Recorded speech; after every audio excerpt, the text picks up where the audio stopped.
the rise and fall of love, it is inevitable in a relationship. Like you said, from the honeymoon phase, it transitions to different phases in life. And one has to honor the individual for who they are, the good and the otherwise. What will be the telltale signs that one needs to work towards in order to stop the decoupling from her? There's so many when we when we talk about decoupling. We see so many red flags that are often on social media. Watch out for communication problems, for money problems, for disconnect. But I think that so many of us are trying to overanalyze, overthink. We are so in our head about everything that we're basically bypassing the heart. And when we bypass the heart, we bypass the heart of the matter, and that is the real emotional connection and resonance between two human beings. There are a lot of factors that can cause a breakdown in a relationship. So often we speak about communication problems.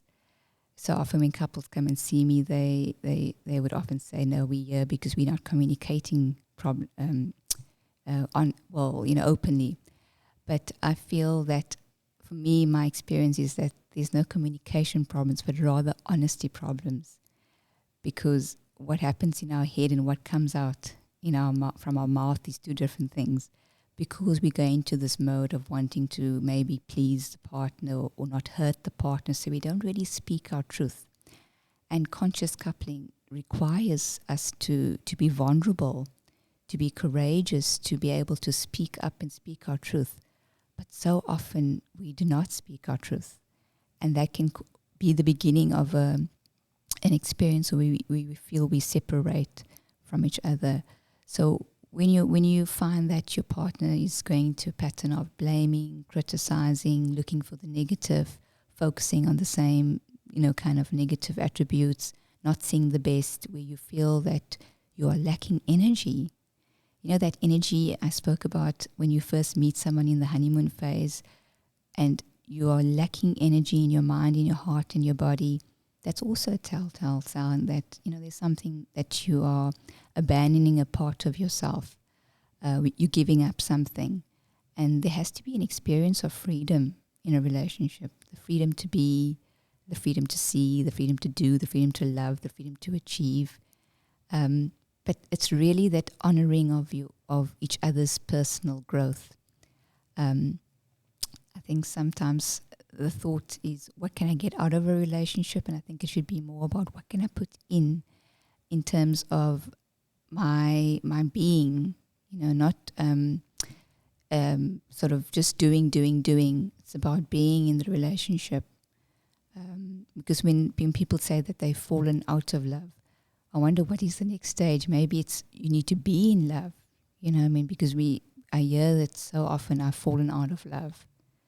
And perhaps we haven't learned the skill of how do we be in love. And that also, I think, links into the conscious coupling that requires a lot of deep introspection, that relationship with oneself. Because as I say, it's such a grand opportunity to get to know who you are. It teaches us so much.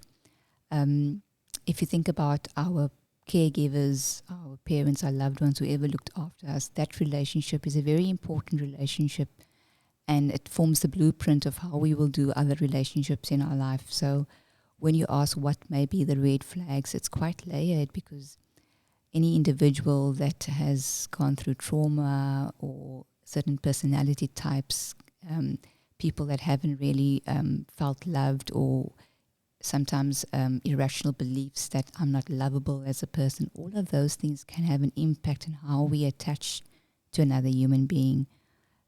So it's attachment styles that one needs to look at. It's our love languages. How do we express love? How do we want to receive love? And of course, it's our expectations. Expectations breeds disappointment.